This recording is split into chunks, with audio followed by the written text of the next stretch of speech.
You're listening to iDreaminPlotPoints, a story-driven immersive experience. Headphones are recommended.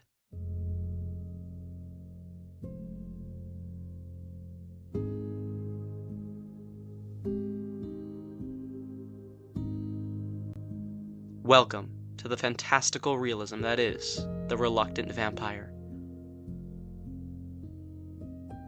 A wayward hiker wakes up in a woodland cabin. Injured and confused, they are tended by their rescuer. But are they friend or foe? Please enjoy this episode of The Reluctant Vampire.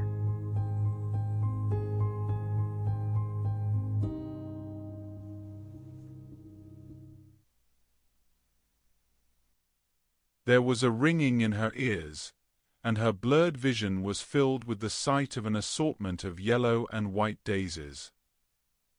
The same she remembered seeing, before everything had gone dark. She tried to focus, but the heaviness of her eyelids won out, and all went black once more. She opened her eyes again, but she was met not with the glimpse of daisies, but orange poppies. She blinked rapidly at the change, as if doing so would transform them again. Are you having a seizure? She sat up, startled by the unfamiliar voice, and immediately regretted it. Yeah, you probably have a hell of a headache. She bowed her head and pushed her hands into the mattress. What is this place? I just lost a bet with myself. Well, I thought your first question would be inquiring who I was, but that says more about me rather than about you. I'm in a cabin. And you didn't even need me to answer the question you just asked. Aren't you clever? She pushed herself up to stand. I wouldn't just yet. You're still healing.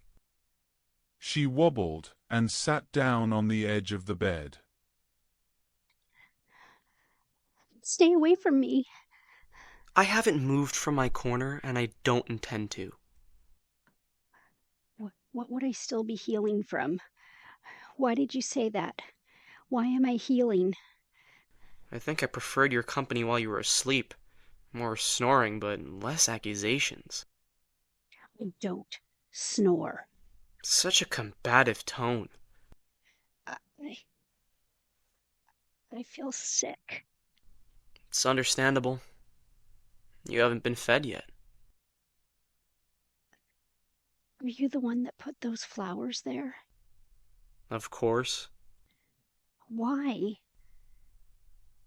I thought it would be a pleasant thing for you to see when you first woke up. If you ever did wake up. Why wouldn't I wake up? Falling off a cliff isn't the healthiest thing a person can do. What's the last thing you remember? I was taking pictures. I came out here to see the super bloom. The super bloom, sure. All the wildflowers from the huge rains we've had. So why does there have to be an invented term for everything nowadays? It's just springtime.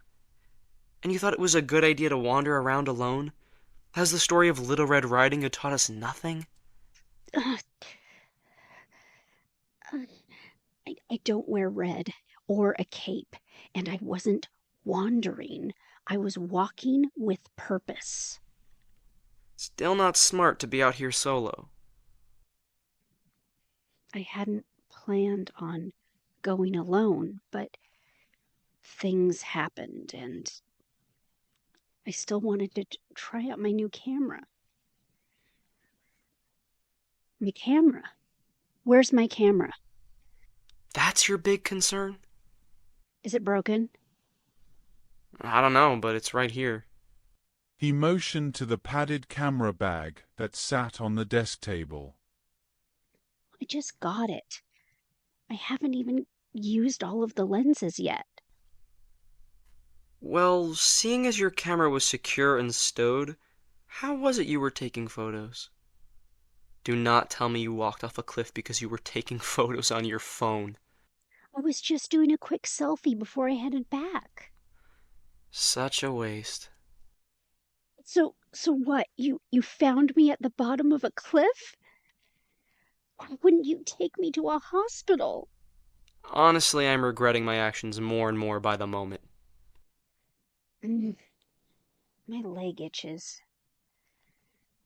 I must have brushed against some poison oak. She looked down at the tattered, stained leg of her cargo pants. Inching the fabric up to her thigh, a perfectly normal-looking calf was revealed. There was no rash. Not even a bug bite. The man, who appeared to be of similar age to her, had his neck craned, looking on with just as much interest. Wow. I've been doing reverse lunges. Excuse me? That's how I built my calves. He snorted a laugh, and then immediately began typing on his laptop in an effort to hide his embarrassment.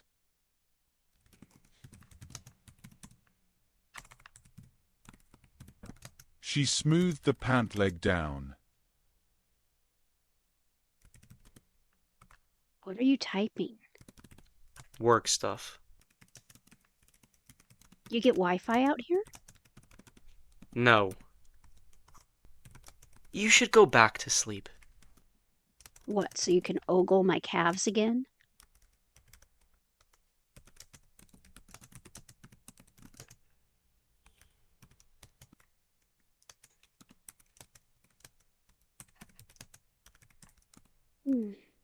How long have you had this place? It's not my place. Well, I guess it is. Temporarily. Vacation rental? The fact that I am typing like a maniac should indicate that I am not here for recreation. What's your name? I don't see how that's of any importance.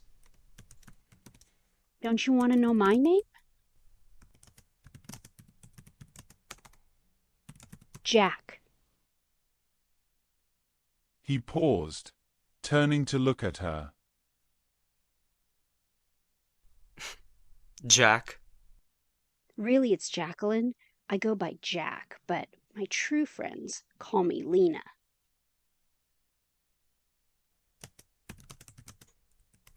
He returned his attention to his screen and began typing again.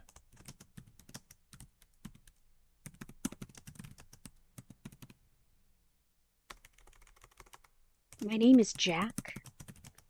Jack is my name. I heard you.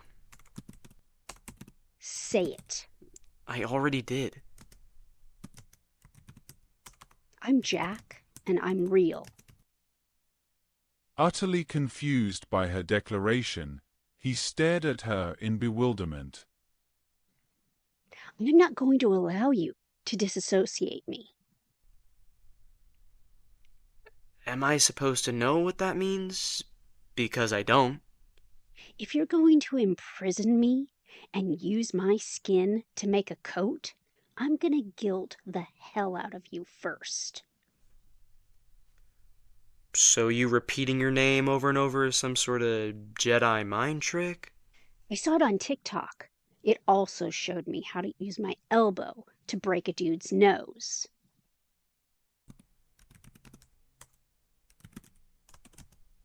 I wasn't ogling your skinny calves. They aren't skinny. I've added a half-inch since last year. I was surprised by the progress it's made since the fall. You might thank me at some point. For abducting me. For letting you to not cease to exist. A wave of dizziness crashed over her, and she lay on the bed, curling into a ball.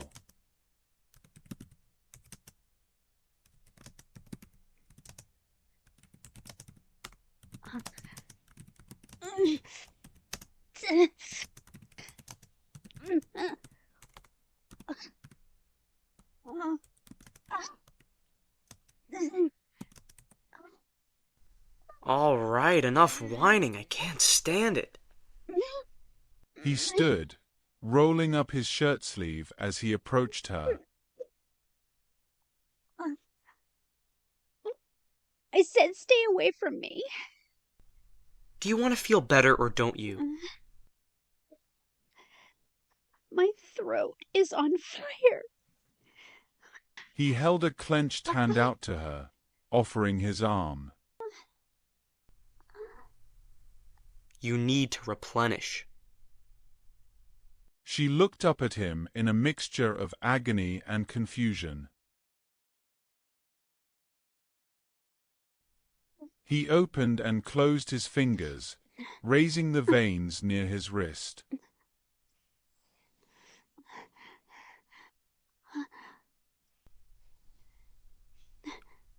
Your instincts are already telling you what to do. Let them take over. He moved his arm closer, and her lips curled back with a hiss.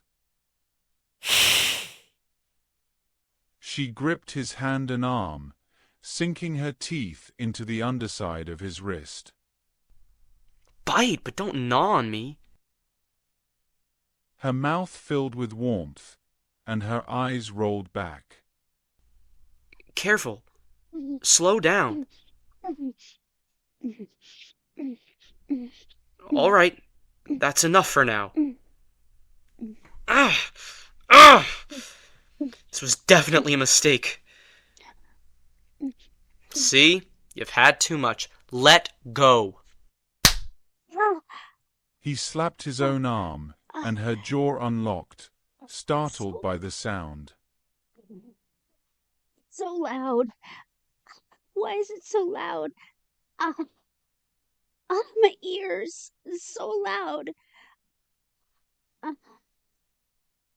He wrapped the gash with a quickly improvised tourniquet.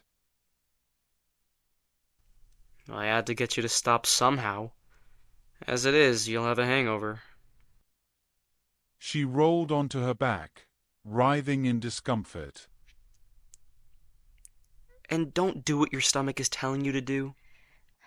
You said I should follow my instincts. I'm in no mood to clean up if you get sick. I bit you. Yes. I just drank blood. Yes. Why did I do that? Another round of 20 questions. All my reasons for choosing isolation have never been more valid. He sat in the corner again, continuing to apply pressure to his wound. She wiped her mouth on her shirt sleeve as she took deep breaths through her nose.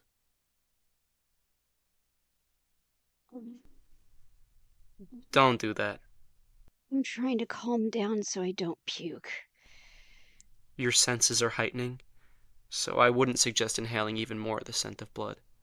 It's only going to agitate you more. Well, I can't just not breathe. Oh, can't you? She raised her head only to see that he had raised an eyebrow, as if to dare her. She breathed in and closed her windpipe. She waited for the uncomfortable sensation that comes with being deprived of air. But the sensation never began. Is it beginning to dawn on you? How are you inside my head? It comes with practice. You'll be able to do it too. Unfortunately. I'll never have a moment of peace when you do. I fell off a cliff. Yes. Was I unconscious? Yes. My leg. The bone was sticking out of your skin. Would you stop with the echo? I already feel insane. I was out on my nightly constitutional when I happened upon your fragile, crumpled form. I thought perhaps you had strayed from an ill-advised camping setup, but judging by your lack of survival gear and the positioning of your limbs, I gathered that you had taken quite the tumble. Usually I sense any human presence from a great distance, but you were so near crossing over that I could barely make out a heartbeat. It would have been useless to take you to a hospital. So, the decision was mine to make. Continue with my evening or busy myself with another project, of which I already have too many. I'm a project? You've been more of a complicated houseplant, though I've never had much of a green thumb, and I've never actually transformed someone. Transformed, converted, created, turned. Choose whatever term you find least offensive. Turned me into what? He stole a look under the blood-soaked cloth. What did you turn me into? You already know. She shook her head. He stood and was immediately by her side.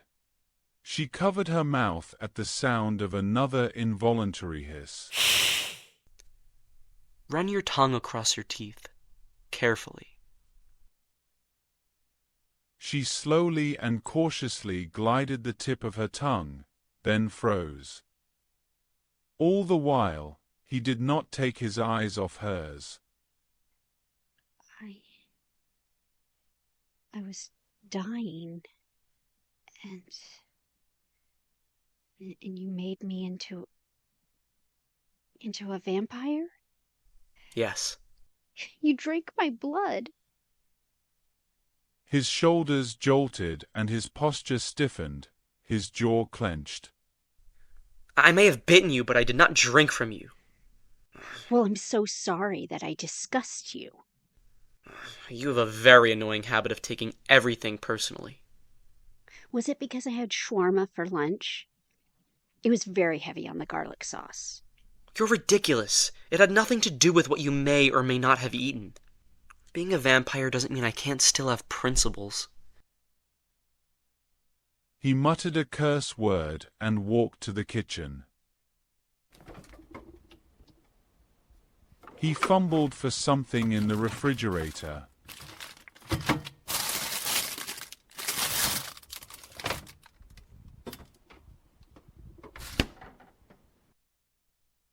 Hovering his drenched arm over the sink, he swore again as he applied something to his damaged, broken skin. Her mind raced, and she felt for what would usually be her matching pounding heart rate. But she found nothing. So I'm dead? Dead men tell no tales, and you haven't shut up since opening your eyes. Excuse you, I'm kind of going through a crisis. You and everyone else. He got a new cloth and rewrapped his arm. He was digging into the fridge again. And then putting a coffee mug into the microwave.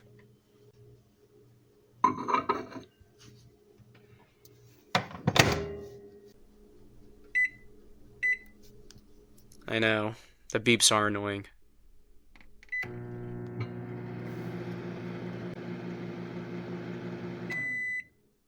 The beeping of the appliance had her covering her ears again.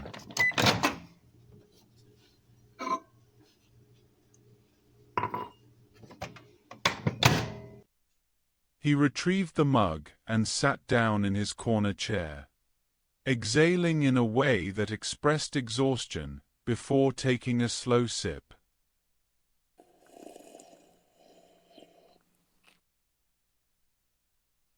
He closed his eyes and leaned his head back into the plush leather of the armchair. What's your name? He kept his eyes closed and took another swallow from the steaming mug.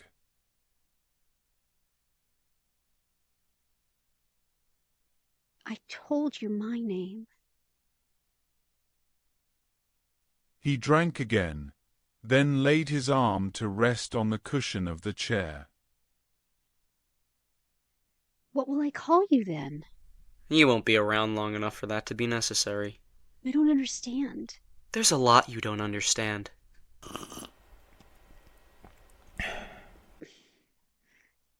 Aren't I your companion now?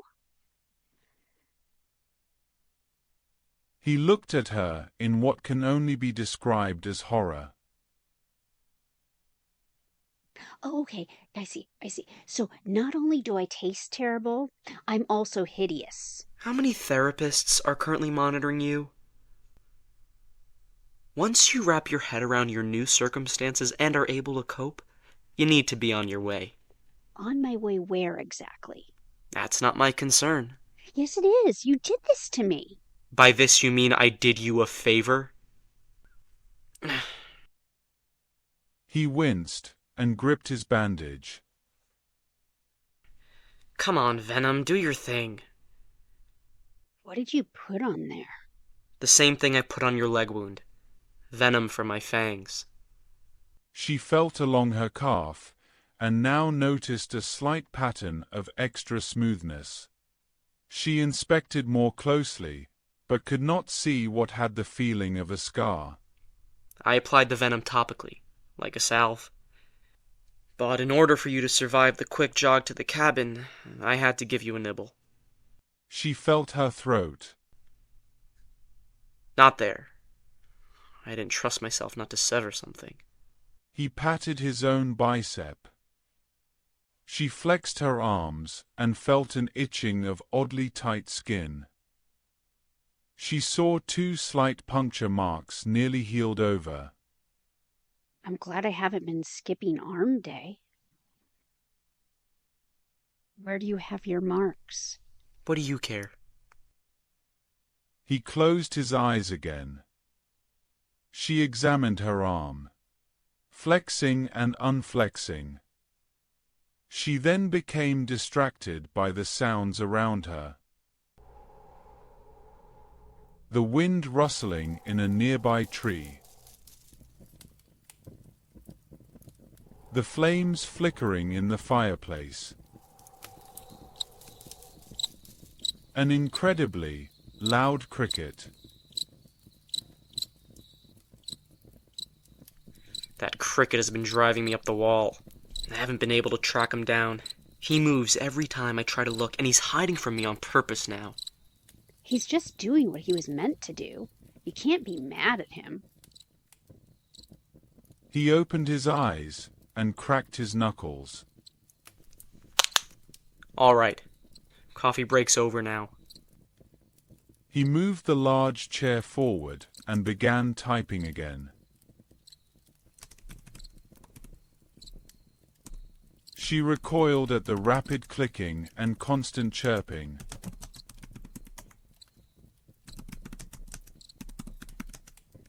I don't know what's worse, the keys or the cricket. I'm just doing what I'm meant to do. Can't be mad at me.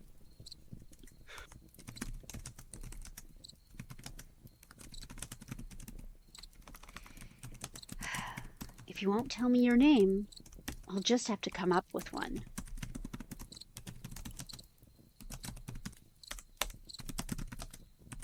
Let's see. What should I call you? Oh, I know. How about blood-sucking simp?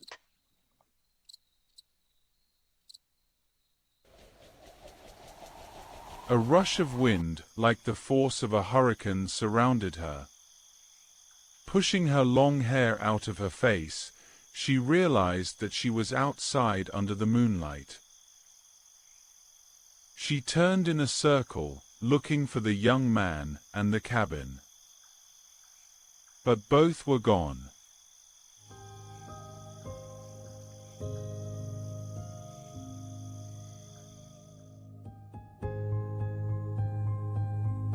Thank you for listening to this episode of The Reluctant Vampire. Please visit our website for more experiences.